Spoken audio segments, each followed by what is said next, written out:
Hello guys, कैसे हैं आप? माय नेम इज सीए विवेक धर्मश्री और आज हम आपके लिए और एक वीडियो लेकर आए हैं। यस, और ये जो वीडियो है ये है इंडियन कॉन्ट्रैक्ट एक्ट 1872 पर। यस, इंडियन कॉन्ट्रैक्ट एक्ट 1872 का जो इम्पोर्टेंट टॉपिक है which is breach of contract. हम आज ब्रीच ऑफ कॉन्ट्रैक्ट और उसकी रेमेडीज देखेंगे। मतलब अगर कोई ब्रीच करता है, कोई कॉन्ट्रैक्ट तोड़ता है तो क्या होगा, किसकी क्या रिस्पॉन्सिबिलिटी की बनेगी, किसी का क्या ऑब्लिगेशन रहेगा, किसकी क्या ड्यूटीज और राइट्स रहेंगे, और आपके पास क्या रेमेडीज हैं। आप सामने वाले से क्या डैमेज क्लेम कर सकते हो, कौन से टाइप का डैमेज क्लेम कर सकते हो, ये हम सारी बातें इस पर्टिकुलर वीडियो में देखने वाले हैं। श्योर अबाउट दिस, ये थोड़ा वीडियो बड़ा रहेगा, सो आई रिक्वेस्ट कि आप पेशेंस रखें, अच्छी तरह से समझ लें क्या क्या हम इस चीज में सीखने वाले हैं। अब अगर आप देखेंगे, अगर ये फ्लो चार्ट आपके सामने अगर आ रहा होगा स्क्रीन पर, तो आप देख सकते हैं हम लोग इतनी सारी चीजें इसमें देखने वाले हैं। यस, पहले हम सबसे पहले देखेंगे कि जब ब्रीच होता है, ब्रीच का मतलब है कोई कॉन्ट्रैक्ट तोड़ता है, तो there are two types of breach. One is anticipatory and the second is actual breach. Yes, there are two types of breach. I repeat, anticipatory breach of contract and actual breach of contract. और जब contract टूट जाता है, कोई तोड़ देता है, तो फिर हमारे पास होती है रेमेडीज। अब वो जो रेमेडीज है आप देख सकते हैं, पहला है हम डैमेजेस क्लेम कर सकते हैं। कितने प्रकार के डैमेजेस हैं आप देख सकते हैं, 1 2 3 4 5, ये फिफ्थ में दो चीजें हैं, हम देखेंगे बाद में। सेकेंड है रिसेशन ऑफ कॉन्ट्रैक्ट, मतलब कॉन्ट्रैक्ट को एक तरह से तोड़ देना, खत्म कर देना।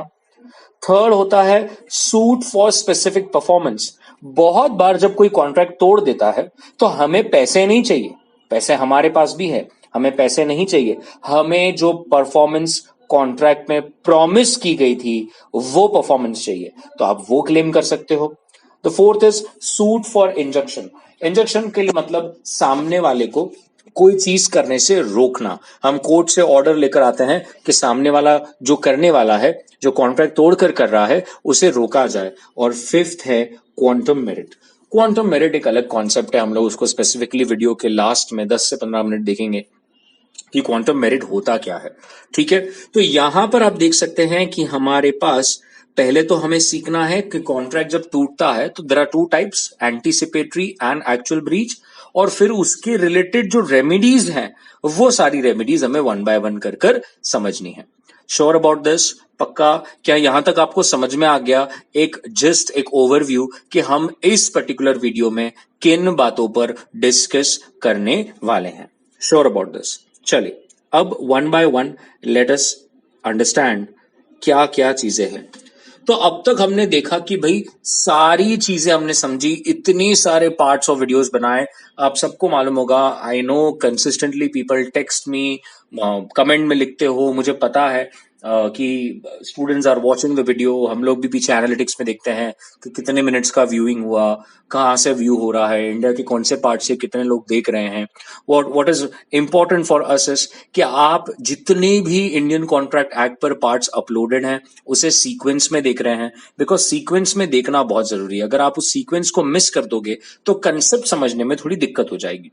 तो अब तक हमने जितने भी पार्ट्स यूट्यूब पर अपलोड किए, आप देख पा रहे हैं, समझ पा रहे हैं कि कॉन्ट्रैक्ट कैसे बनता है, हमने वो तो समझ लिया। राइट, कॉन्ट्रैक्ट कैसे बनता है वो तो हमने अब समझ लिया, और हमें ये भी मालूम है कि एक वैलिड कॉन्ट्रैक्ट बनने के लिए कौन सी असेंशियल एलिमेंट्स इंपॉर्टेंट है।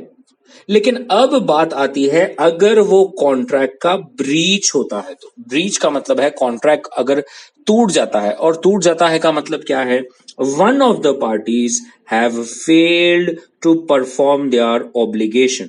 एक कोई पार्टी है जिसने अपना प्रॉमिस निभाने से एक तरह से मना कर दिया, ना कह दिया, उसने कह दिया कि मेरा इस कॉन्ट्रैक्ट में जो ऑब्लिगेशन है वो मैं पूरा नहीं करूंगा, आई will not fulfil the obligation mention in the contract. तो इसे हम कहेंगे कॉन्ट्रैक्ट टूट गया, कॉन्ट्रैक्ट का ब्रीच हो गया, आपने जो प्रॉमिस किया था वो ब्रेक कर दिया। अब breach of contract can be in two ways, the one is actual breach and the second is anticipatory breach. तो अब ये क्या तरीका है, क्या है, हम लोग देखते हैं। सबसे पहले है एंटीसिपेटरी ब्रीच। अब ये एंटीसिपेटरी ब्रीच क्या है? सो सबसे पहले what is anticipatory breach of contract? ना, anticipatory is a word used अगर आपने जो प्रॉमिस किया है कॉन्ट्रैक्ट में वो मना कर देते हो करने से, ठीक है, आप वो प्रॉमिस करने से मना कर देते हो before the time fix for performance has arrived. इसका मतलब क्या है? इसका मतलब ये है कि late us say for example आपका कॉन्ट्रैक्ट का जो ड्यू डेट है हम पकड़ के चलते हैं, इट वाज 25th ऑफ नवंबर, ठीक है, 25th ऑफ नवंबर। अब इसका मतलब क्या था कि 25th ऑफ नवंबर को दोनों पार्टीज को अपना कॉन्ट्रैक्ट में जो भी ऑब्लिगेशन था, जो भी प्रॉमिस था, वो फुलफिल करना था। लेकिन किसी व्यक्ति ने 25th नवंबर से पहले ही, let's say for example 10th of November को ही दूसरी पार्टी को कॉल करके बोल दिया कि आई विल नॉट परफॉर्म। उसने कह दिया कि मैं मेरा ऑब्लिगेशन, मेरा प्रॉमिस नहीं फुलफिल करूंगा। इसका मतलब ड्यू डेट से पहले ही आपने सामने वाले को कह दिया कि मैं कॉन्ट्रैक्ट पूरा नहीं करने वाला हूं। इसे हम कहेंगे anticipatory breach of contract. Clear है? So when the promisor refuses to perform his promise and signifies his unwillingness even before the time has arrived, due date से पहले ही उसने बोल दिया कि मैं नहीं करूंगा, तो फिर हो जाएगा एंटीसिपेटरी ब्रीच। अब एंटीसिपेटरी ब्रीच एक तो आप बोलकर, लिखकर, मतलब ओरली या इन राइटिंग, या आपके बिहेवियर और कंडक्ट से भी बताया सकते हो कि भाई मैं नहीं करने वाला हूं, मैं कॉन्ट्रैक्ट तोड़ रहा हूं। अगर हम इसका एक एग्जाम्पल ले लें यहां पर, तो आप देख सकते हैं where A agrees to sell his white horse to be for 50,000 on 10th of August, but 10th of August से पहले ही, दैट इज 1st अगस्त को ही उसने ये हॉर्स सी को बेच दिया। इसका मतलब ये तो क्लियर है कि 10th अगस्त तक वेट करने की जरूरत ही नहीं है, अपना कॉन्ट्रैक्ट तोड़ दिया है, ए ने कॉन्ट्रैक्ट तोड़ दिया है, तो इसे कहेंगे ये हो गया anticipatory breach of contract. Clear है? Sure about this? इसीलिए अगर अब आपको जब समझ गया है, तो अगर हम प्रॉपर डेफिनेशन देखें एंटीसिपेटरी ब्रीच ऑफ कॉन्ट्रैक्ट की, तो इंडियन कॉन्ट्रैक्ट में क्या लिखा है? When a particular party has refused, मना कर दिया, to perform or disable himself from performing his promise in its entirety, this can put an end to the contract unless he has signified by words or conduct his acquiescence in its continuance। मतलब clear हो गया कि सामने वाले ने आपको in writing, orally या अपने बिहेवियर से एक तरह से बता दिया है कि मैं ये कॉन्ट्रैक्ट परफॉर्म नहीं करूंगा, और अगर एक पार्टी दूसरे पार्टी को ये बता देता है तो फिर समझ जाना है कि कॉन्ट्रैक्ट का ब्रीच हुआ है, और द प्रोमिसी मतलब the other party can put an end to such contract. Clear है? Sure about this? अब लेट्स से कॉन्ट्रैक्ट में ब्रीच हो गया, कॉन्ट्रैक्ट का ब्रीच हो गया, तो क्या उसका इंपैक्ट गिरेगा? रूल कहता है now the promise is also excuse from performance और फॉर फर्दर परफॉर्मेंस। मतलब अब सामने वाले को भी अपना ऑब्लिगेशन पूरा करने की जरूरत नहीं है, इट्स शेयर कॉमन सेंस। अगर एक पार्टी ने क्लियरली कह दिया है कि मैं मेरा कॉन्ट्रैक्ट नहीं निभाऊंगा, मैं मेरा ऑब्लिगेशन नहीं पूरा करूंगा, मैंने जो प्रॉमिस किया था मैं वो नहीं फुलफिल करने वाला हूं, तो ये तो सीधी सी बात है कि प्रॉमिसी भी अपने ऑब्लिगेशन, अपने प्रॉमिस से फ्री है। अब प्रॉमिसी के पास क्या ऑप्शन है? ऑप्शन नंबर 1, बिल्कुल ध्यान से देखना है, ऑप्शन नंबर 1, वो इस कॉन्ट्रैक्ट को खत्म समझ लेगा कि भाई ये कॉन्ट्रैक्ट खत्म हो चुका, and he can start sewing the party for damages. मतलब सामने वाले पर वो केस करेगा कोर्ट में और डैमेजेस के लिए क्लेम कर सकता है। उसे ऑब्वियसली वेट करने की जरूरत नहीं है ड्यू डेट तक। वो ड्यू डेट तक क्यों वेट करे? मुझे बताइए, हमने जो पीछे एग्जाम्पल लिया था कि भाई 25 नवंबर तक वेट करना है, 25 नवंबर तक मैं वेट करूं ही क्यों, जब किसी ने मुझे 10th नवंबर को ही बोल दिया कि I will not perform my promise, तो बात तो खत्म हो गई, यहीं पर बात खत्म हो गई। अब I can resign this contract, I can consider this contract has come to an end and I can file a case। I can file a case against that another person in the court and sue for damages. मुझे जो भी नुकसान हुआ है due to this breach of contract, I can claim that. I don't have to wait till the due date. That's the first option that I have.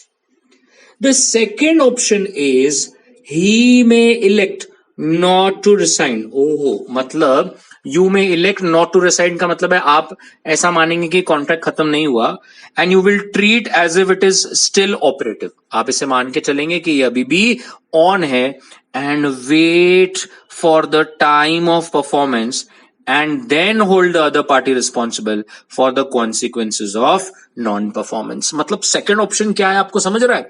Second option में rule कह रहा है अगर आप चाहें तो एज इफ ये contract अभी भी चालू है ये मानकर ड्यू डेट तक रुक जाइए.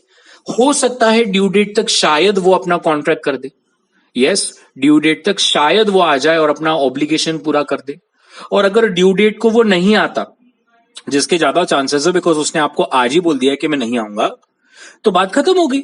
आप तब उस पर केस कर लेना, बट ड्यू डेट तक रुक तो जाओ. आज के आज करने की क्या जरूरत है? ये दोनों ऑप्शंस आपके पास है.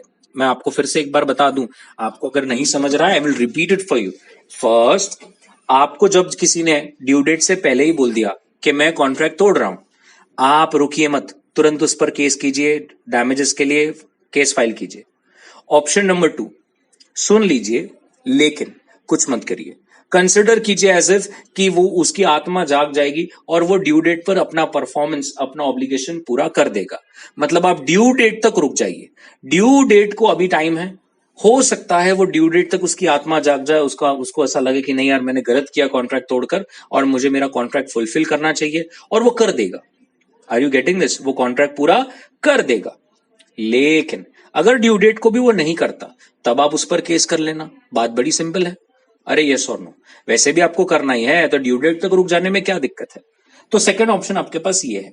लेकिन यहां पर याद रखना, ये यहां पर स्पेसिफिकली मैंने लिखा हुआ है but in this case he will keep the contract alive for the benefit of other party as well as his own. ये इतना इंपॉर्टेंट है, मैं इसको हाईलाइट करूंगा. I don't know how many people are getting this. मैं आपको example के साथ समझाने वाला हूं. And the guilty party, if so desires, may still perform as part of the contract and can take advantage if there is any supervening impossibility which may have the effect of discharging the contract. May be last line आपको ना दिख रही हो screen पर, मैं आपके लिए dictate कर रहा हूं. फिर से आपको लास्ट की 3 लाइनें पढ़ के बता रहा हूं. The guilty party, if so decides on reconsideration, may still perform as part of the contract and also can take advantage of any supervening impossibility which may have the effect of discharging the contract. अब इसका क्या मतलब है मैं आपको एकदम अच्छी तरह से पूरा समझाता हूं. बड़ी ध्यान से और अच्छी तरह से समझिए. अब आप यहां पर अच्छी तरह से पूरा समझेंगे. आई होप आप भी अपने नोट्स बनाते चलते हो साथ में जब भी मैं एक्सप्लेन करता हूं. अब let us say for example there is mister A, okay, और यहां पर मिस्टर बी है. मिस्टर ए जो है, he the concern person is the buyer and mister B is a seller. और दोनों ने कॉन्ट्रैक्ट किया है कि हम 100 kilos of onion at let's say for example 20 rupees per kilo करेंगे contract and the date will be 25th of नवंबर.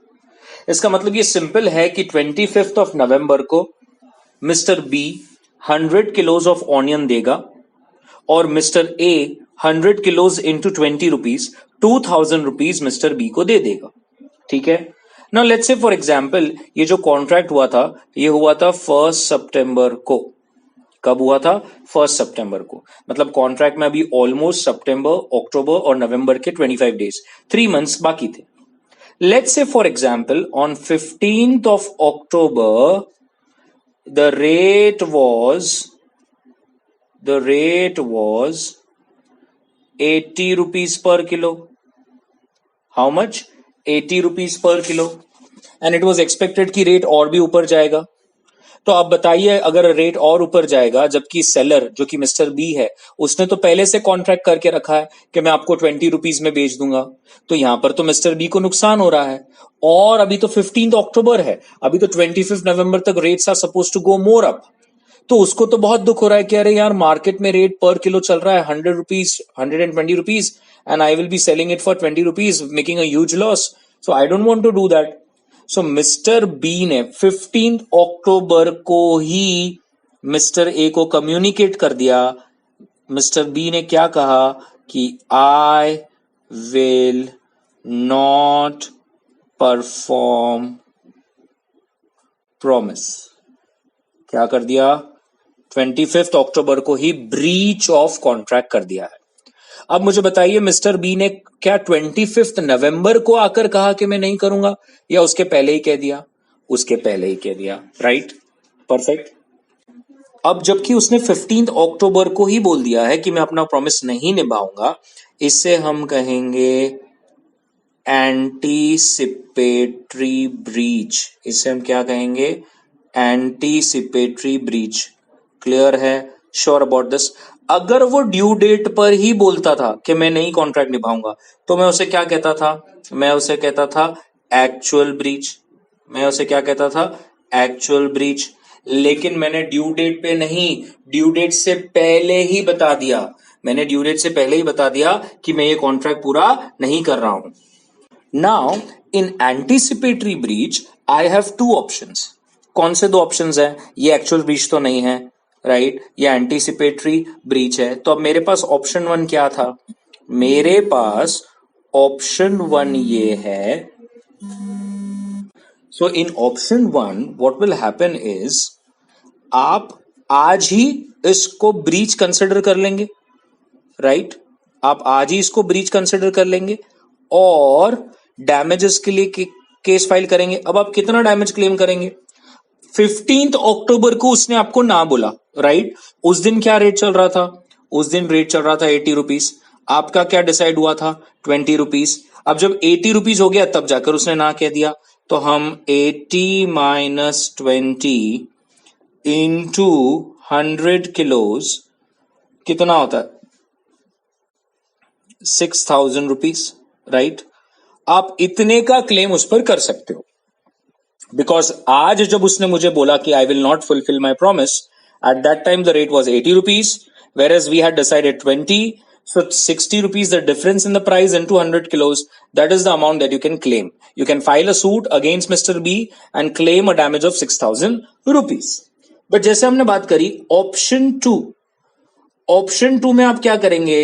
आप consider करेंगे कि the contract is on, contract अभी भी चालू है, and you will wait till the due date. Okay, you will wait till the due date. Now let us say for example, एकदम अच्छी तरह से देखिए, मैं यहां पर सब कुछ चेंजेस कर रहा हूं. आपका ड्यू डेट पर मैं अलग अलग सिनेरियोज लेता हूं. ड्यू डेट पर, let me change the pen. अब ड्यू डेट पर आप रुके हैं और ड्यू डेट पे लेट अस से रेट चल रहा है 10 रुपीज पर किलो. रेट चल रहा है 10 रुपीज पर किलो, राइट. अब थोड़ा सोचिए, क्या ये मिस्टर बी के लिए फेवरेबल सिचुएशन बन गया? बिकॉज डिसाइड तो हुआ था 20 रुपीज का, जबकि ड्यू डेट पे चल रहा है 10 रुपीज. तो आपको नहीं लगता देयर इज अ 100% चांसेस कि मिस्टर बी जो कि सेलर है वो ड्यू डेट पर आकर अपना प्रॉमिस निभा देगा? वो आपको खुद ही उस दिन मॉर्निंग में कॉल करके बोलेगा, your 100 kilos of onions are ready, I am ready to fulfill my promise, you can come and collect it. Because उसको पता है कि मार्केट में रेट 10 चल रहा है, जबकि कॉन्ट्रैक्ट में डिसाइड हुआ है 20 रुपीज. अब आपको मालूम है आप लॉस में है. गाइस, जो हमने पीछे पढ़ा वो यही कह रहा है, ऑप्शन 2 में अगर आपने कॉन्ट्रैक्ट को जिंदा रखा, आपने कॉन्ट्रैक्ट अगर अभी भी लाइव चल रहा है, अलाइव है, तो ये सब आपके लिए नहीं, उसके लिए भी है. मतलब आपको अब ड्यू डेट पे परफॉर्मेंस उसकी एक्सेप्ट करनी पड़ेगी, आपको उसको 2,000 रुपीज देने पड़ेंगे, इवन इफ मार्केट में रेट 10 चल रहा है. अब अगर आपने ना बोला तो समझ लेना it will be a breach of contract from your side, and that the concern person can now file a case against you for the difference of 10 rupees in 200 kilos, that is 1,000 rupees. That's the beauty of this. आपको समझ में आ रहा है? इसका मतलब अगर आप सोचते हो कि एंटीसिपेटरी ब्रीच में I will wait till the due date and then file a case, और अगर ड्यू डेट तक अगर वो केस सामने वाले के फेवर में चली जाती है, समझ में आ रहा है, सामने वाले की फेवर में चली जाती है तो फिर हो सकता है कि वो कॉन्ट्रैक्ट फुलफिल करने के लिए रेडी हो जाए और आपको भी उसकी परफॉर्मेंस एक्सेप्ट करनी पड़ेगी। आप बाद में ऐसा कहोगे कि नहीं नहीं तूने तो पहले ही बोल दिया था कि you will not perform your promise और अब तू ड्यू डेट तक कैसे परफॉर्म कर रहा है, तो that will not be allowed. Are you clear? Sure about this? पक्का? आप कहेंगे सर एक सेंटेंस भी तो था, हमने पीछे वीडियो रिवर्स कर कर देखा, वहां पे देयर वाज अ कॉन्सेप्ट कि he can also take the advantage of supervening impossibility. Now what was that supervening impossibility? Let's say in option 2 का मतलब है you have decided that I will not consider this as the contract has come to an end, you will consider it that the contract is still alive and you will wait till the due date, right? अब due date से पहले late us से कुछ subsequent impossibility आ गई। Let's say for example है, सिर्फ example है, government ने एक लॉ पास कर दिया कि अब ऑनियंस का ट्रेडिंग नहीं हो सकता, कोई भी प्राइवेट प्लेयर किसी प्राइवेट प्लेयर को नहीं बेच सकता, आप सारे ऑनियन सप्लायर्स को गवर्नमेंट को ही बेचना पड़ेगा और गवर्नमेंट से ही लोग खरीद सकते हैं। तो कहना ही से अब तो ये लॉ ही पास हो गया। अब तो एक तरह से ये लॉ पास होने की वजह से जो आपके बीच में कॉन्ट्रैक्ट था वो कॉन्ट्रैक्ट ही क्या हो गया? void हो गया। Yes, now there is a subsequent impossibility that such contract cannot be fulfilled because there has been a change in the law and the law clearly states that there cannot be a contract between two private players. Guys, now this subsequent impossibility that has happened, seller can take the advantage of this and state that just because you kept the contract alive and never considered it as an end, now the contract is void और आप उस पर case file नहीं कर सकते। Are you getting? आपको पूरी concept समझ में आई? इसका मतलब इन शॉर्ट सिंपल है कि एंटिसिपेटरी ब्रीच का मतलब है ड्यू डेट से पहले सामने वाले ने कह दिया I break the promise. Now you have option 1, go today, file a case, consider the contract has come to an end, claim for damage. Option 2, wait till the due date. But if you decide to wait till the due date और उसके दौरान अगर कुछ ऐसा हो जाए जिससे contract void हो जाए तो सामने वाला उसका फायदा लेके जाएगा, या तो ऐसा कुछ हो जाए जो कॉन्ट्रैक्ट उसके फेवर में चला जाए और आपको नुकसान हो, तो वो आकर अपना कॉन्ट्रैक्ट निभाएगा, वो आकर अपनी ऑब्लिगेशंस फुलफिल करेगा and you have to legally accept the promise. If you don't accept then you are the one who is doing breach of contract. एकदम क्लियर समझ में आया? Sure about this? पक्का? So that is what your anticipatory breach is all about. Now what is actual breach? अब तो आप समझ ही गए होंगे। एक्चुअल ब्रीच का मतलब है कि ड्यू डेट पर आकर ना बोल दिया, मतलब ड्यू डेट से पहले नहीं बोला, जिस दिन परफॉर्मेंस था उसी दिन बोला कि I will not do. In just jokingly I am just selling, मतलब शादी थी और on the day of marriage the girl told to the boy that breakup और vice versa, whatever it is. मतलब एक तो लेट्स से फॉर एग्जांपल शादी 25 नवंबर को थी और 10 नवंबर को ही किसी ने कॉल ऑफ कर दिया कि no I don't want to get married to this person, it's an anticipatory breach. I hope you getting this, just in lighter terms I am saying. और अगर मैरिज के डे पर ही, ड्यू डेट पर ही सामने वाले ने कहा, उस दिन बोल दिया कि no I don't want to get married, तो फिर consider it's an actual breach. So in the same context this is actual breach। so ये क्या कहता है? so in anticipatory breach you refuse to perform, right? But in an actual breach you refuse to perform on the specific date. So when the promisor refuses to perform on the scheduled date and when one party breaks the contract by refusing to perform, it is considered as an actual breach. Obviously the other party can take an action against the one who has refused to perform. Obviously उसका वो अधिकार तो है ही कि जिसने भी contract तोड़ा है उसके प्रति वो केस कर सकता है। क्लियर है? Sure about this? अब हम ये देखेंगे कि चलिए मैंने डिसाइड कर लिया कि मुझे उसके ऊपर केस करना है, तो हम कितने प्रकार के डैमेजेस क्लेम कर सकते हैं उसको देखने से पहले एक छोटा सा एग्जांपल देख लो। So actual breach is at the time when the performance is due. So a agree to deliver 100 bags of sugar to B on 1st February and on that same date he failed to supply 100 bags. Now this is an actual breach. The breach has been committed by A when the performance was due. So implied by the conduct, actual breach also occurs when during the performance one party fails or refuses to perform his obligation. Either it can be implied act or express, right? Pakka? सो अब हम यहां पर देखने वाले हैं कि जब हमें समझ में आ गया कि भाई एंटीसिपेटरी और एक्चुअल ब्रीच क्या है, अब हम ये देखेंगे कि हमारे पास क्या रेमेडीज अवेलेबल है। तो जैसे हमने पीछे भी बात करी थी, सबसे पहली रेमेडी है डैमेजेस के लिए केस फाइल करना, कॉन्ट्रैक्ट को रिसाइन कर देना, परफॉर्मेंस के लिए कोर्ट के पास जाना, इंजेक्शन मतलब सामने वाले को कुछ करने से रोकना, और क्वांटम मेरिट हम लोग देखेंगे आगे वो क्या होता है। तो यहां पर अगर आप अब एक एक कर देखेंगे तो सबसे पहला डैमेजेस। डैमेजेस का मतलब ऑब्वियसली आपको ब्रीच ऑफ कॉन्ट्रैक्ट से नुकसान हुआ है और उस नुकसान का आप कंपेंसेशन लेना चाहते हैं। So when a contract has been broken, the party who suffers is entitled to receive from the party who has broken compensation for any loss caused to him, right, which naturally arose in the usual course of breach, or which the party knew when the contract was made, that will result from the breach of contract. तो बस इतना ही simple है। damages का मतलब a compensation for a loss which I have to incur because of the breach of contract on your part. Clear है? Sure about this everybody? So यहां पर अब आगे देखेंगे, when an obligation resembling those created by contract has been incurred but has not been discharged, any person who is injured by the failure is entitled to receive some same compensation as if such person has contracted to discharge and had broken the contract. In short, in estimating the loss or damage arising from the breach, it means which existed of remedying the inconvenience caused by the non-performance of the contract must be taken into account. मतलब अगर ये कल जाकर breach ना होता तो आप कौन सी सिचुएशन में होते, और आज जो ब्रीच हुआ है आप कौन सी सिचुएशन में है, the difference has to be compensated by the concern person. Clear है ना? डैमेजेस भी अगर हम क्लेम करने जाएं तो कितने टाइप्स ऑफ डैमेजेस है, there are lot of types. So अगर आप देखेंगे, the entitle injured party to recover compensation from the loss suffered due to breach of contract, section 73 to 75 talks about this. So the first thing that we will see is what are the various types of damages. So there is general, special, vindictive, nominal, deterioration caused by delay and prefixed damages. सारे ही damages हम लोग one by one करके देखेंगे, बिल्कुल एकदम अच्छी तरह से समझना है।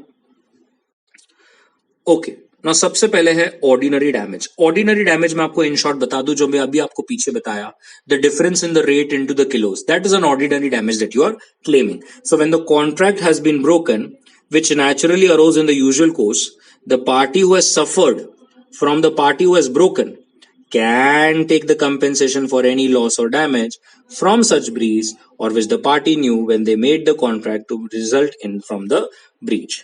So such compensation is not to be given for any remote or indirect losses. Please make a note of this, very important. आपको कोई indirect loss हुआ है, उसको compensation इधर नहीं होगा ordinary damages में। Indirect क्या होता है मैं अभी आपको बताऊंगा, और damage sustained by the reasons of this breach, ये आगे मैं आपको बताऊंगा कि ये क्या होता है। तो अगर आप यहां पर देखेंगे, ये स्पेशल डैमेजेस में आता है। एग्जाम्पल अगर आप देखेंगे, there was a machine of P, उसका फ्लोर मिल था जो ब्रोक हो गया, तो उसने डी को रिपेयर करने के लिए दिया, who promised to deliver it to the concern person in 2 days where the new shaft was to be made. The mill stopped working but D delayed the delivery so that it remained idle for another 5 days.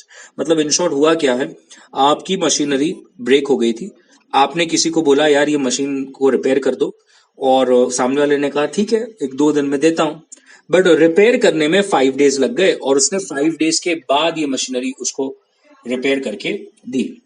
तो अब rule कहता है P receive the repaired machine 7 days later then he would have otherwise receive, मतलब जितना दिन बोला गया था उससे ज्यादा दिन लग गए। तो अब हुआ क्या, the concern person had file a case. अब उसने केस किस चीज के लिए फाइल किया, first for the delay in delivering the broken part and for the loss of profit suffered by the mill for not having been worked. अब rule कहता है, केस लॉ में ये क्लियर आया कि you are entitled only for the ordinary damage, you were not entitled for the loss of profit because the only information given was that the article to be carried was the broken shaft and it was not made to know that the delay would result in loss of profits. मतलब हुआ क्या, सामने वाले ने case क्या किया कि भाई आपने जो डिले किया वो तो मेरे को उसका तो कंपेंसेशन दो, बट जबकि आपने 2 दिन की जगह पर 7 days लगा दिए, तो जो कॉन्ट्रैक्ट मेरे को फुलफिल करना था, जो कॉन्ट्रैक्ट मैंने जो ऑर्डर लेके रखा था, वो मेरा ऑर्डर फुलफिल नहीं हो पाया because I did not had the machinery, और उस कॉन्ट्रैक्ट पे जो प्रॉफिट आई हैव लॉस्ट, वो प्रॉफिट का भी कंपेंसेशन आप मुझे दो। अब ये तो इनडायरेक्ट हो गया ना, आप सामने वाले से ये कैसे क्लेम कर सकते हो? ये हम कहां क्लेम कर सकते हैं? स्पेशल डैमेजेस में क्लेम कर सकते हैं। स्पेशल डैमेजेस का मतलब आप स्पेसिफिकली सामने वाले को कॉन्ट्रैक्ट करते वक्त इनडायरेक्ट लॉस क्या हो सकता है उसके बारे में भी बताओगे। अगर आपने eight the time of contract ये बताया होता कि देख तूने 2 दिन के जगह पर अगर 7 days लगाए ना, तो मेरे को बेसिक लॉस, मेरा फैक्ट्री बंद होगा वो तो होगा ही, प्लस मेरे 2 कॉन्ट्रैक्ट्स पेंडिंग है जो मैं फुलफिल नहीं कर पाऊंगा, और उसके ऊपर जो मुझे प्रॉफिट मिलता है I will lose that. So if you delay, I will also I will also file a case to get compensated for that loss of profit. तो शायद अगर वो डिले होता तो आप क्लेम कर पाते। आई बात समझ में? सो जो डायरेक्ट लॉस दिख रहा है that is ordinary damage, but जो इनडायरेक्ट वे में आप क्लेम करने की कोशिश कर रहे हो वो आपका स्पेशल डैमेज में आएगा। और रूल कहता है अगर आपको स्पेशल डैमेज कभी क्लेम करने हैं तो कॉन्ट्रैक्ट करने के टाइम ही ये मेंशन करना पड़ेगा कि ऐसा ऐसा हुआ, इसीलिए हम स्पेशल डैमेजेस क्लेम कर रहे हैं। और इसी से स्पेशल डैमेजेस आ गया। So where a party to a contract receives a notice of a special circumstances affecting the contract, he will be liable for the damages arising naturally and directly and for even special damages. Special damages मतलब कोई special situation होगी, indirect अगर कोई loss हुआ होगा आपका, तो उसके लिए भी आपको कंपेंसेशन दिया जाएगा। क्लियर है? बट ये मैंने जैसे बताया आपको कॉन्ट्रैक्ट के टाइम पर सामने वाले को कम्युनिकेट करना पड़ेगा। क्लियर है? द थर्ड इज विंडिक्टिव और exemplary damages. Now what is vindictive और exemplary damages?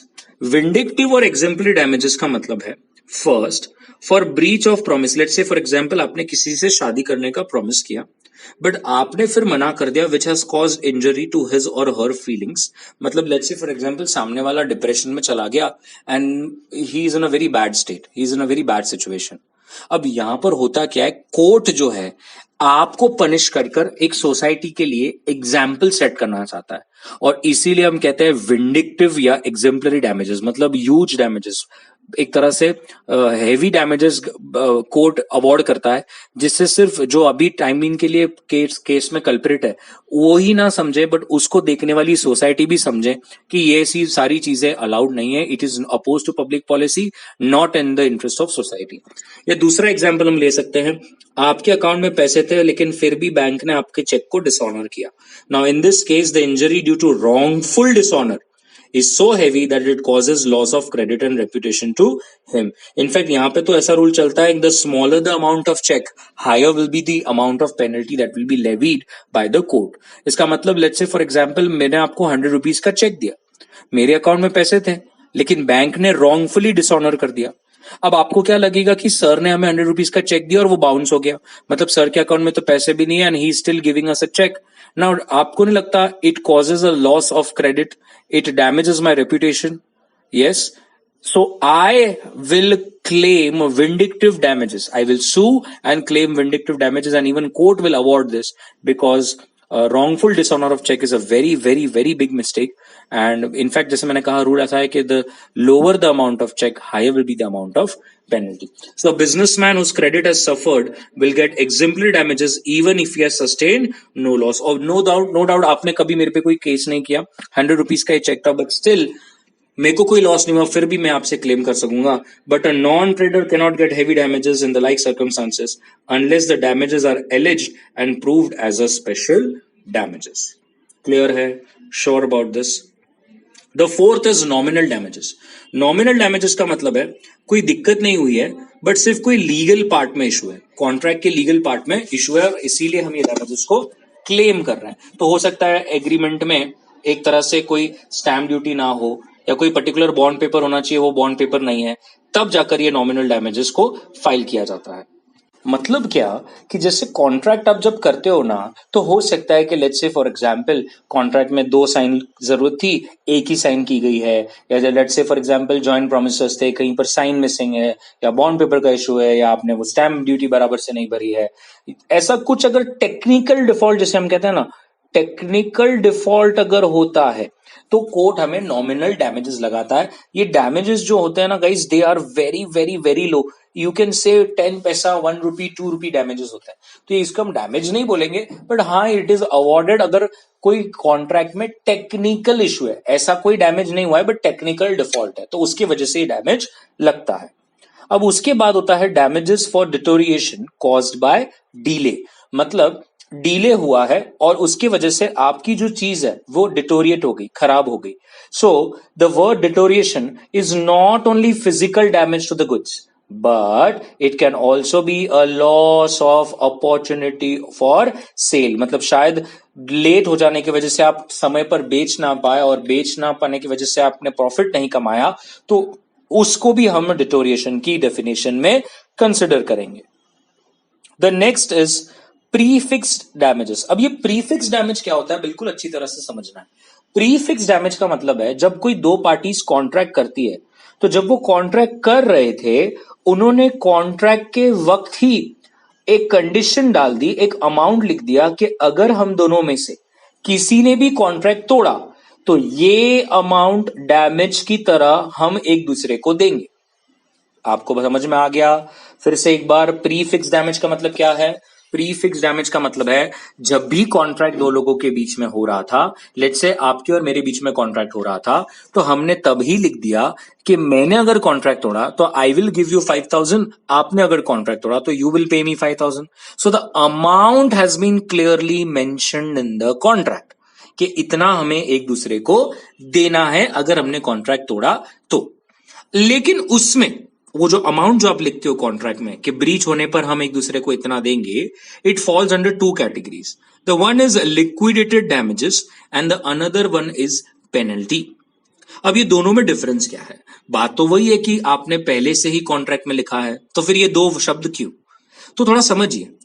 Liquidated damages is a reasonable estimate of the likely loss. Penalty is an arbitrarily a very high amount that is mentioned in the contract. इसका मतलब क्या है? Let's say for example आपके और मेरे बीच में contract हुआ है और हम दोनों को ही पता है कि अगर हम दोनों में से किसी ने भी अगर कॉन्ट्रैक्ट तोड़ा तो हम दोनों में से जिसने भी कॉन्ट्रैक्ट तोड़ा हो, सामने वाले को मैक्स 5,000 से ऊपर का डैमेज होगा नहीं। मैक्स कितना डैमेज होगा? 5,000, उससे ऊपर डैमेज होने वाला नहीं है। तो अगर हमने कॉन्ट्रैक्ट में लिखा है कि भाई 5,000 का डैमेज, तो समझ लेना कि वो अमाउंट क्या है? Liquidated damages. लेकिन हमें अगर पता है कि जब कॉन्ट्रैक्ट टूटेगा तो 5,000 से ज्यादा तो लॉस होना नहीं है, और अगर कॉन्ट्रैक्ट में आपने लिख दिया कि जो भी कॉन्ट्रैक्ट तोड़ेगा ना वो सामने वाले को 50 करोड़ देगा। अब मुझे बताइए, आपको नहीं लगता due to breach of contract जो एक्सपेक्टेड लॉस होने वाला था और आपने जो एक्चुअल अमाउंट कॉन्ट्रैक्ट में लिख दी उसमें बहुत ज्यादा डिफरेंस है? तो जब आपकी अमाउंट जो कॉन्ट्रैक्ट में मेंशन होती है वो is not just to compensate for the loss, but you have set it arbitrarily so high and it is intentionally done that so that सामने वाला कॉन्ट्रैक्ट तोड़ने से पहले 4 बार सोचे। तो ऐसी अमाउंट को हम बोलेंगे कि आपने कॉन्ट्रैक्ट में लिक्विडेटेड डैमेजेस नहीं लिखे, आपने अमाउंट में कॉन्ट्रैक्ट में पेनल्टी लिखी है। क्लियर है? नाउ सेक्शन 74 क्या कहता है? सेक्शन 74 कहता है if some is made in a contract and the amount to be paid in case of breach, the aggrieved party is entitled to receive from the party at fault a reasonable compensation not exceeding the amount so named. इसका मतलब क्या हुआ? अब आप समझेंगे। इसका मतलब ये हुआ कि आपने अगर जो भी अमाउंट लिखा होगा कॉन्ट्रैक्ट में पहले से, that is the maximum amount of compensation that you will get. मतलब अगर आपने 5,000 लिखा है और ब्रीच के वक्त लेट्स से फॉर एग्जांपल अगर आपको 6,000 का लॉस हो गया, तो फिर आप कोर्ट में जाकर ये नहीं बोल सकते कि मुझे 6,000 देना है। इसका वर्स्ट पार्ट ये है कि अगर आपने कोई डैमेज की अमाउंट कॉन्ट्रैक्ट में लिख दी है तो that is the maximum amount you can claim bye filing a suit in the court. But the rule says just because you have put 5,000 it doesn't mean कि आपको 5,000 मिलेगा। कोर्ट डिसाइड करेगा what is the reasonable compensation. आपने जो amount लिखी है that will be the maximum limit. So example, if the penalty provided by the contract is 1 lakh and the actual loss because of breach is 70,000, only 70,000 will be given as damages. That is the amount of actual loss and not the amount that has been stipulated. But if the loss is, let's say for example, 1,50,000, तो फिर आपको कितना मिलेगा? सिर्फ 1 lakh, because आपने ही पहले 1 लाख लिखा था, और जो आप अमाउंट लिखते हो that is the maximum amount that can be awarded. I hope अब आपको पेनल्टी और लिक्विडेटेड डैमेजेस का एक फर्क समझ में आ गया। तो यहां पर हम देखेंगे कि the parties to a contract may provide beforehand what will be the compensation that will be payable. Now, in such case, the question arises whether the court will accept this figure as the measure of damage. So, अगर हम English law और Indian law को जरा compare कर देखें, तो English law में the sum that is fixed is either a liquidated damage or a penalty, जहां पर मैंने आपको liquidated damage की डेफिनेशन तो पहले ही बताई, which is just a pre-estimate of the loss, जो हो सकता है reasonable loss, उतना कंपेंसेट करने का निर्णय लिया गया है। लेकिन यहां पर याद रखना है, such a clause is effective and the amount is also recoverable, because मोरलेस आपने उतनी ही अमाउंट लिखी है जितने का लॉस होगा। लेकिन अगर हम पेनल्टी की बात करें भाई, तो पेनल्टी मतलब अननेसेसरीली अ हाई अमाउंट, उतने का तो आपको लॉस भी नहीं हुआ होगा। So where the sum fixed in the contract is unreasonable and is use to force the other party to perform the contract. मैंने पहले ही बोला था, इसे जानबूझ से ही इतना अमाउंट बड़ा रखा जाता है जिससे इंसान कॉन्ट्रैक्ट तोड़ने से पहले 2 बार सोचे। Such a clause of disregard and the injured party can not recover more than the actual loss.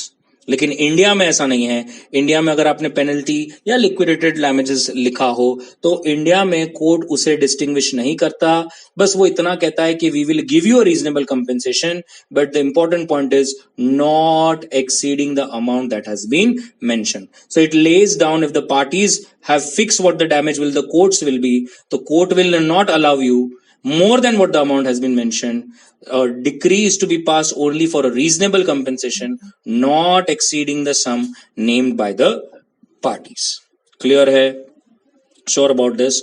But उसका एक exception है। उसका exception क्या है? अगर आपने let's say for example court में कोई बॉन्ड पे कुछ लिख के दिया है सेंट्रल या स्टेट गवर्नमेंट को for the performance of some duty, या ऐसी कोई act which is in which public are interested, the rule says अगर आपने उसका ब्रीच किया है then you will be liable to pay the whole sum, जितने अमाउंट का आपने बॉन्ड दिया है। सो यहाँ पर एग्जाम्पल है ए कॉन्ट्रैक्ट विद बी, और यहाँ पे कॉन्ट्रैक्ट हुआ था कि अगर ए एज अ सर्जन कोलकाता में काम करता है तो he will pay 50,000, but A ultimately practiced as a surgeon and therefore B is entitled to such compensation not exceeding 50,000 as the court considers reasonable. Sure about this? ये normally bond पे जो government हमसे लिखवा के लेती है, ये specifically आपके जब पर कोई केस चल रहा हो और गवर्नमेंट कहती है कि आप कंट्री छोड़कर नहीं जा सकते, आप सो एंड सो डेट पर कोर्ट में आएंगे, तो ऐसे समय पे आपको बॉन्ड देना होता है, और अगर वो आपने फुलफिल नहीं किया, ब्रीच किया, तो आपको बॉन्ड में लिखी पूरी अमाउंट आपसे जब्त हो जाती है। Sure about this? तो यहां पर अब हम एक डिस्टिंग्विश देख लेंगे लिक्विडेटेड डैमेजेस और पेनल्टी का, जिससे हमें सारी बातें एकदम अच्छी तरह से समझ में आ जाए। So if you see now the distinguish, so if you see liquidated damages, so it's a fair estimate of a sum that may be a loss to someone. But अगर हम पेनल्टी की डेफिनेशन देखें तो it is usually high and disproportionate to the loss that might arise due to breach of concern. Intention क्या होता है liquidated damages उस amount को लिखने का, कि अगर कल जाकर लॉस हुए तो हमारा उसका एक तरह से रीइंबर्समेंट हो जाएगा, कंपेंसेशन हो जाएगा। और पेनल्टी जैसा अमाउंट लिखने का क्या इंटेंशन होता है? सो दैट वी एनफोर्स, हम सामने वाले को एक तरह से कंपल्शन करवा दें कि आपको कॉन्ट्रैक्ट का परफॉर्मेंस करना ही पड़ेगा। क्लियर है? बेसिस की अगर हम बात करें तो लिक्विडेटेड डैमेजेस एक तरह से एक जेन्युइन प्री एस्टिमेट है लॉस का, जबकि पेनल्टी और लॉस का दूर दूर तक कोई रिश्ता नहीं है। It is only forcing the party कि आपको कॉन्ट्रैक्ट परफॉर्म करना पड़ेगा। Sure about this? पक्का? क्लियर है? तो इतने सारे डैमेजेस हमने देखे। अब डैमेजेस के अलावा और भी कहीं हमारे पास एक तरह से ऑप्शंस हैं और एक तरह से हमारे पास रेमेडीज हैं। अब हम वो सारी रेमेडीज को वन वन कर देखेंगे। तो सबसे पहले है rescission of contract. Now rescission of contract का मतलब है when a contract is broken by one party, the other party can treat the contract as rescinded. और रिसाइंडेड का मतलब क्या? कि उसकी उस कॉन्ट्रैक्ट के रिलेटेड सारी ऑब्लिगेशंस और ड्यूटीज खत्म हो गई. So in such a case, he is absolved of all the obligations under the contract and is entitled to compensation for any damages that he might have suffered. Example ले लेंगे. A promises B to deliver 50 bags of cement on a certain day.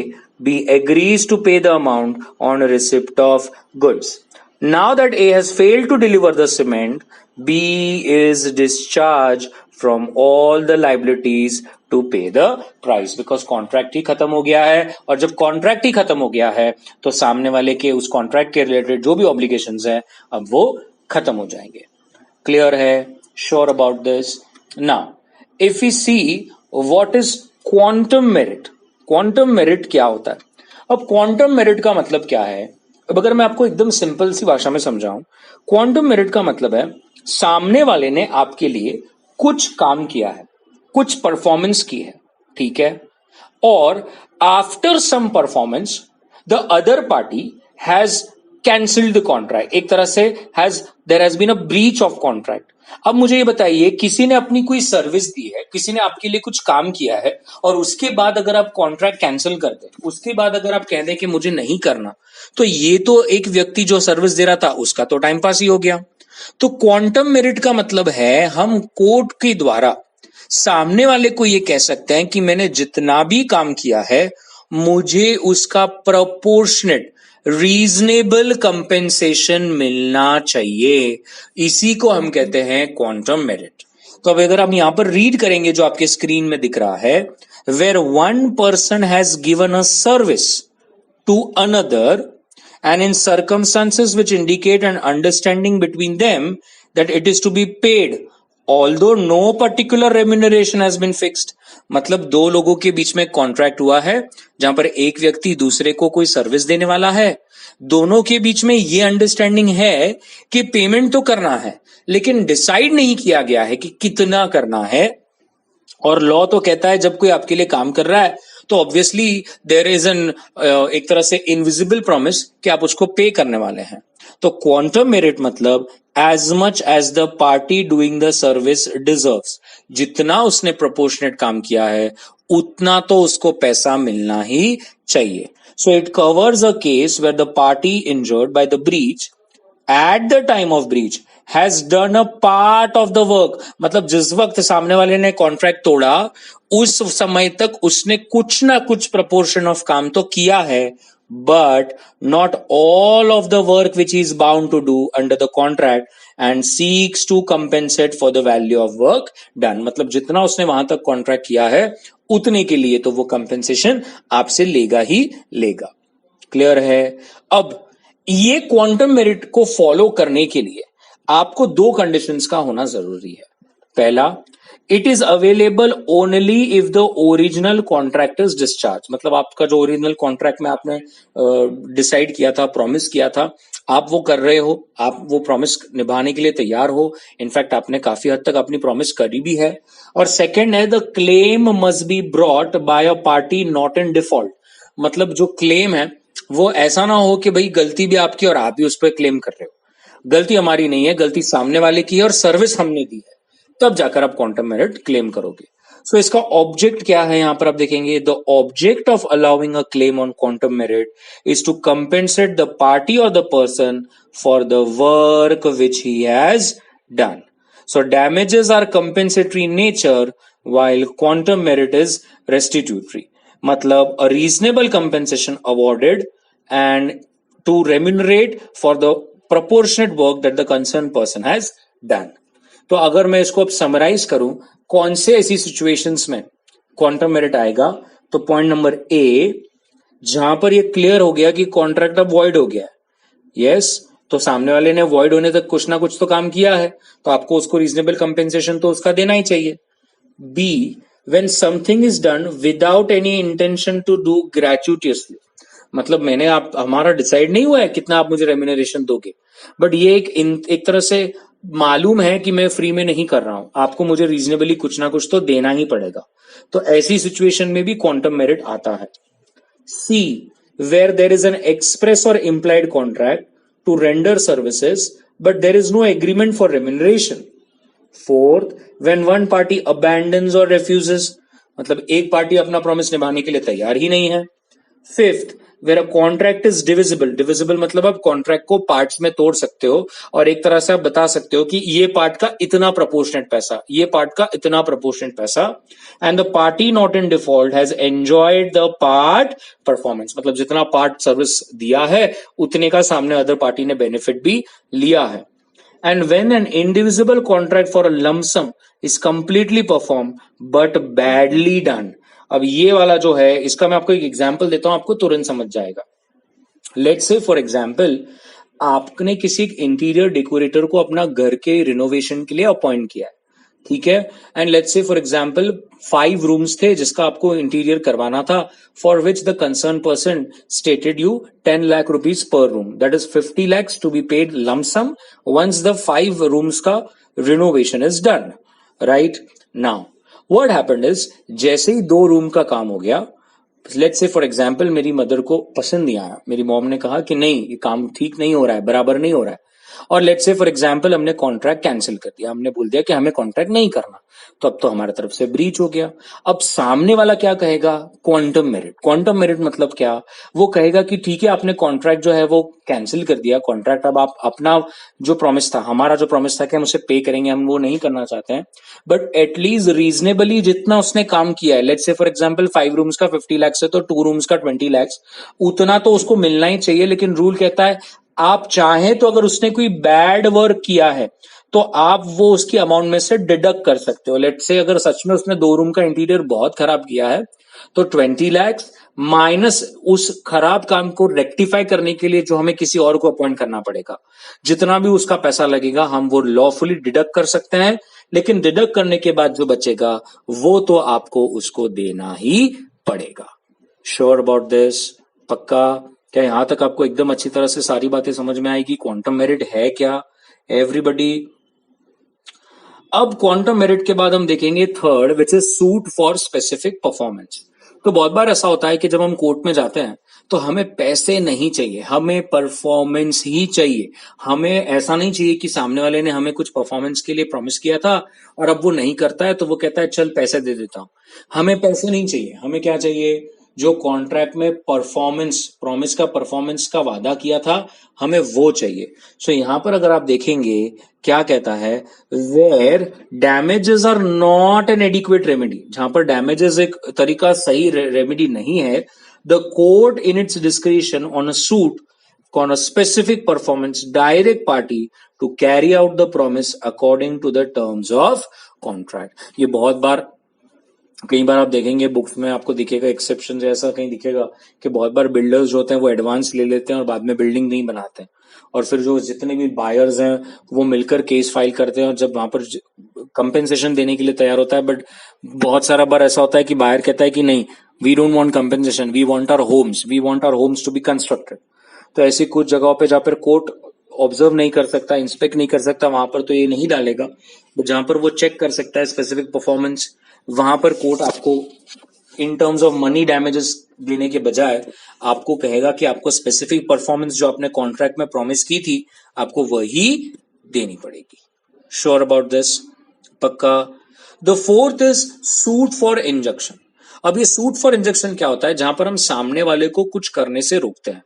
ये बहुत ही famous example है जहां पर एक actress ने अब एक पर्टिकुलर बड़े प्रोडक्शन हाउस को ये प्रॉमिस किया था कि back to back 3 movies will be done with only that production house, and उसके बाद that particular actress is free, वो जो भी पर्टिकुलर प्रोडक्शन हाउस के साथ काम करना चाहती है बॉलीवुड इंडस्ट्री में या वॉट एवर फिल्म इंडस्ट्री में, the particular actress can do. अब उसने जब फर्स्ट मूवी किया तो it was a hit and she started getting offers from many other production houses, so she signed with another production house. अब यहां पर जो पर्टिकुलर कॉन्ट्रैक्ट हुआ था फर्स्ट प्रोडक्शन हाउस के साथ, उन्होंने कोर्ट में केस फाइल किया। एक्ट्रेस को डर बिल्कुल भी नहीं था क्योंकि उसने कहा क्या होगा, डैमेज ही क्लेम करेंगे ना, आई विल पे। बट यहां पर डैमेज नहीं क्लेम किया गया, यहां पर क्लेम किया गया सूट फॉर इंजंक्शन। अब सूट फॉर इंजंक्शन का मतलब है यहां पर कोर्ट से उन्होंने एक तरह से ऑर्डर लाया जहां पर उस एक्ट्रेस को रोका गया, इंजेक्शन ऑर्डर मतलब काम करने से रोकना, रोका गया जो प्रॉमिस आपने किया था कि हम ये नहीं करेंगे, आपको वो फुलफिल करना पड़ेगा. So where a party to a contract is negating the terms of contract, the court can issue injunction orders restraining that concerned person from doing what he had promised not to do. Clear है? यहां पर मैंने example भी लिखा है. Film star agree to do exclusive, और एक producer के साथ ही काम करेगा 1 साल तक, बट ड्यूरिंग द ईयर उसने दूसरे किसी के साथ भी अपना कॉन्ट्रैक्ट किया. Held she could be restrained by an injunction order taken from the court. Clear है? Sure about this everybody? And the last one, section 75 में हम देखेंगे. ये हालांकि मैंने एक पर्टिकुलर पार्ट इंडियन कॉन्ट्रैक्ट का, I don't specifically remember because बहुत सारे पार्ट्स ऑफ वीडियोस बनाए हमने इंडियन कॉन्ट्रैक्ट पे, बट मैंने एक पर्टिकुलर पार्ट ऑफ कॉन्ट्रैक्ट में ये वाला जो आपके सामने एग्जाम्पल दिख रहा है, ये पूरा एग्जाम्पल मैंने एक्सप्लेन किया था, 10 से 15 मिनट ली थी. वो वही कह रहा है कि a person who rightfully rescinds the contract is entitled to compensate for any damages which he has sustained through the non fulfilment of contract. ये एग्जाम्पल अगर आपको याद होगा या आपने मेरे सारे पार्ट्स देखे हैं, तो a singer contracts with a manager of the theatre that I will sing at your theatre for 2 nights every week for the next 2 months.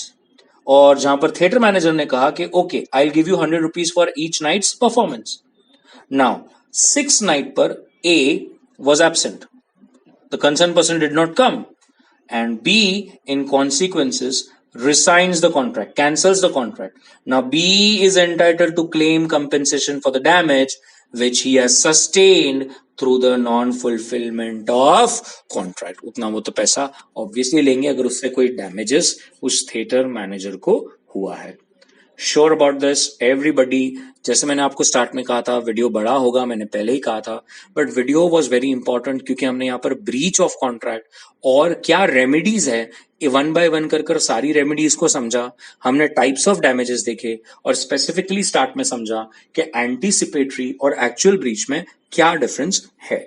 Sure about this? यहां पर हमारा सारा इंडियन कॉन्ट्रैक्ट के सारे पार्ट्स ऑफ वीडियोस खत्म होते हैं.